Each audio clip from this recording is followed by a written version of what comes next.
Haleluya, selamat pagi saudara-saudara yang dikasihi oleh Tuhan. Mari sama-sama kita kembali merenungkan firman Tuhan dari kitab Mazmur pasal 73 ayat 23. Tetapi aku tetap di dekatmu, engkau memegang tangan kananku. Saudara-saudara, hal yang luar biasa dari pemazmur Asaf di sini adalah walaupun dalam pergumulan batin yang hebat, luar biasa, dia tetap mau berada di dekat Tuhan. Kita harus berjalan dalam iman kepada Tuhan. Saudara, Tuhan tidak selalu memberitahukan kepada kita segala sesuatu secara detail. Tuhan tidak memberitahukan dengan begitu gamblang tentang segala hal, mengapa dan bagaimana akan terjadi, kapan itu akan terjadi. Tidak, saudara-saudara. Kenapa? Tuhan mau kita berjalan dalam iman kepada Tuhan, dalam percaya yang sungguh kepada Tuhan. Itu sebabnya pemazmur di sini berkata, walaupun dalam pergumulan batin yang dia tidak pahami, yang dia tidak mengerti sama sekali, dia tetap berjalan, berada di dekat Tuhan. Dia tetap percaya kepada Tuhan. Saudara-saudara, sikap yang demikian Tuhan juga inginkan dari kita. Banyak hal dalam hidup kita ini yang kita tidak pahami, mengapa dan bagaimana terjadi. Tetapi Tuhan mau supaya kita tetap percaya kepada Tuhan. Tuhan mau supaya kita tetap berada di dekat Tuhan.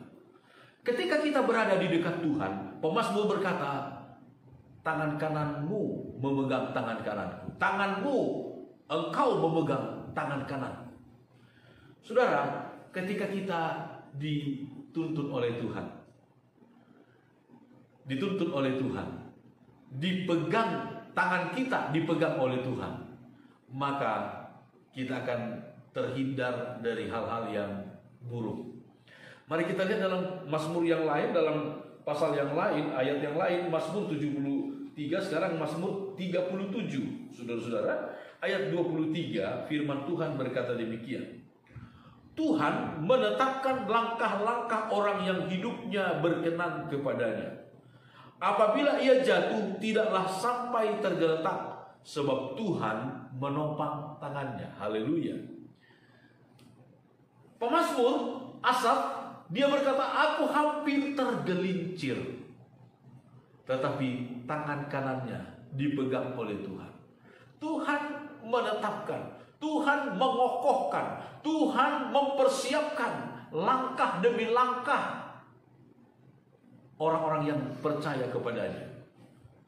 Seringkali hampir-hampir jatuh, tapi tidak sampai tergeletak, karena Tuhan memegang tangan kita.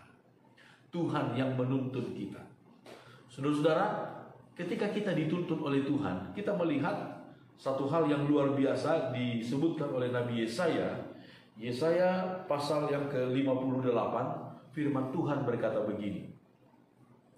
Ayat 11.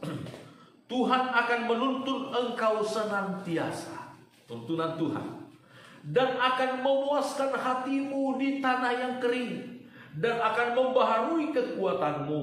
Engkau akan seperti taman yang diairi dengan baik, dan seperti mata air yang tidak pernah mengecewakan. Haleluya. Ketika kita dituntun oleh Tuhan, tangan kanan kita, tangan kita dipegang oleh Tuhan, kita dituntun oleh Tuhan.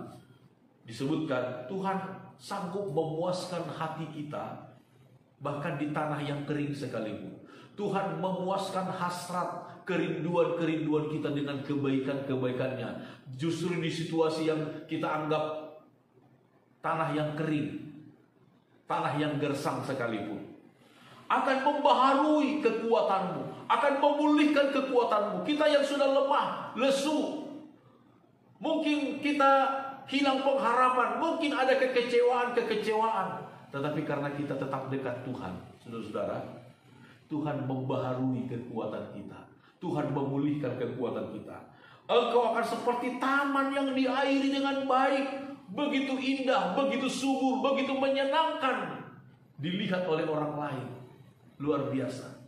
Dan seperti mata air yang tidak pernah mengecewakan. Haleluya. Mata air yang menyehatkan, mata air yang memuaskan. keberadaan kita akan selalu menjadi berkat dimanapun, kemanapun kita pergi. Saudara-saudara, tetaplah berada di dekat Tuhan. Walaupun ada banyak hal yang terjadi dalam hidup kita ini yang kita tidak tahu, tidak mengerti, tidak pahami mengapa dan bagaimana terjadi. Tetap dekat Tuhan, tetap percayakan hidup kita kepada Tuhan, dan nikmati tuntunan Tuhan menopang, memelihara kehidupan kita. Amin. Tuhan memberkati kita semuanya. Haleluya.